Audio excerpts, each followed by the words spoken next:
Welcome to The Explainer. Today, we're doing a deep dive into the architecture of television's most famous, most incredibly messy couple. I mean, Ross and Rachel absolutely defined 90s pop culture romance, right? Millions of us watch them fall in love, completely fall apart, reconnect, and just repeat that entire cycle for 10 agonizing but totally incredible years. But today, we're trying out a really fascinating thought experiment based on our source material. We're asking, what if we completely rebuilt their foundation from the ground up? Let's get right into it. So what if Ross and Rachel were actually healthy? It's kind of mind-blowing to think about. What would happen if the biggest love story in Friends wasn't built on the shaky ground of breakups, endless jealousy, terrible timing, and those constant, exhausting debates? What if they actually possessed the emotional tools to navigate their relationship properly right from day one? We're going to look at how that one shift would completely alter television history. All right, Section 1, the alternate healthy universe. Let's imagine a completely different reality for our favorite group. Okay, let's dive into this.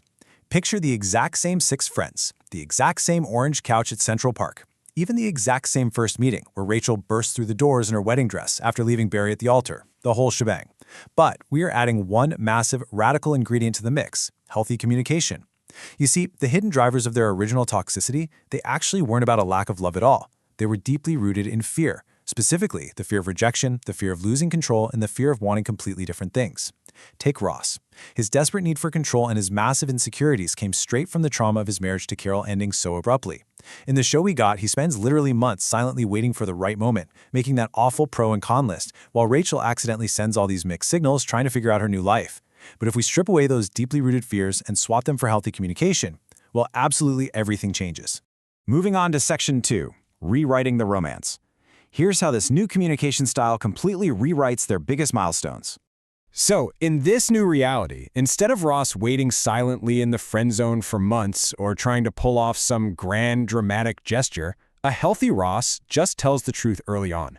He doesn't build up this fantasy relationship based on assumptions. He simply says, "Hey, I've liked you for a long time. No pressure. I just wanted you to know." And Rachel, she responds honestly too. Maybe she tells him she just isn't ready. Maybe she says she needs time. But the point is, the expectations become instantly crystal clear. No more mixed signals, just the truth. Now, you might be wondering how they'd handle actual conflict, right? Let's say they're officially dating. Rachel's whole early journey was about finding her independence in her career. Now, originally, her career growth totally collided with Ross's insecurity, which blew up into that crazy jealousy over her coworker, Mark. Ross literally smothered her with anniversary gifts at her office and threw a massive fit. But in our healthy reality, Ross asks questions instead of just assuming the worst. He says, I'm feeling really insecure lately. Can we talk about it? And a healthy Rachel says, I care about my career, but I also care about us. Let's figure this out together. There's no emotional scorekeeping, no impossible loyalty tests, just two people actively learning how to support each other. It's a total game changer.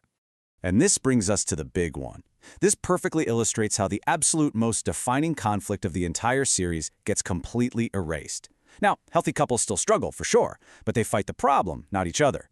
In the original timeline, all that miscommunication just builds and builds until we get that explosive, defensive shout that practically defined a decade of TV. We were on a break. I mean, that phrase is burned into pop culture forever. But in our alternate universe, when the tension hits a boiling point, one of them just takes a breath and says, I need some space tonight. Let's talk tomorrow. No impulsive, devastating revenge decisions like Ross sleeping with the girl from the copy place, no screaming matches, and suddenly that immortal television phrase, it literally never happens. They just wake up, they talk it out, and they move forward. All right, Section 3, the group dynamic shifts. Fixing Ross and Rachel causes a massive butterfly effect across the whole apartment. If you take away that constant, heavy, toxic tension between Ross and Rachel, it's not just great for them, it strips this massive burden away from the rest of the group. Everyone instantly becomes emotionally lighter. Think about Monica. Actually, think about how exhausting it was for her to constantly act as the accidental referee between her own brother and her best friend. That's gone. Chandler doesn't have to desperately throw out awkward jokes every 5 seconds just to diffuse the suffocating tension in the room. Phoebe doesn't have to be the quirky chaos commentator trying to keep everyone's sanity intact. And Joey? Poor Joey no longer has to navigate those awful divided loyalties, awkwardly keeping secrets from his 2 best friends. Without the hurricane that is Ross and Rachel, the whole group dynamic becomes peaceful. Section 4, why perfect is boring. And here is where we pull the rug out from under you. So here is the ultimate twist, the big storytelling paradox. If Ross and Rachel were completely, 100% healthy, the show would actually be way less iconic. Why? Well, because conflict creates stories. Think about it. We tune in for the mess, not for the peace. Audiences connected with them so deeply, precisely because they were so flawed. We looked at the screen and saw our own silly misunderstandings, our own terrible timing, and our own messy humanity reflecting right back at us. A perfectly healthy relationship would be quiet, it would be predictable, and honestly, it would be a whole lot less fun to watch on a Thursday night. Because the show was never really trying to give us perfect people. It was showcasing the incredibly real evolution of imperfect people finally growing up. Ross had to painfully, slowly learn how to let go of his need for control.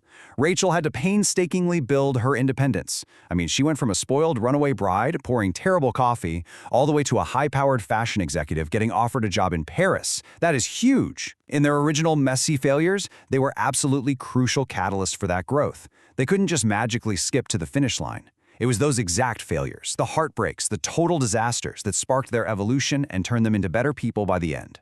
So what does this all mean for us? Well, healthy relationships aren't relationships without conflict. They're relationships where people become more honest, more secure, and actually willing to grow through their mistakes. And that's a pretty great takeaway. Getting it right doesn't mean being flawless from day one. Ross and Rachel didn't become pop culture royalty because they were perfect from episode 1. They became unforgettable because they just kept trying, even when they did it badly, even when it was incredibly awkward, even after getting it completely, heartbreakingly wrong. Which brings us to our final question for you today. If Ross and Rachel had actually been perfectly healthy from the very start, if they had completely avoided all the drama, the pro and con lists, the crazy jealousy and the pain, would they still be television's most unforgettable couple? Would this perfect, peaceful alternate timeline have stood the test of time, or would we have just completely forgotten about them 20 years ago? I want you to really think about that and drop your thoughts in the comments. Thank you so much for joining me for this explainer. And remember, sometimes changing just one small moment completely rewrites the entire story. Catch you next time.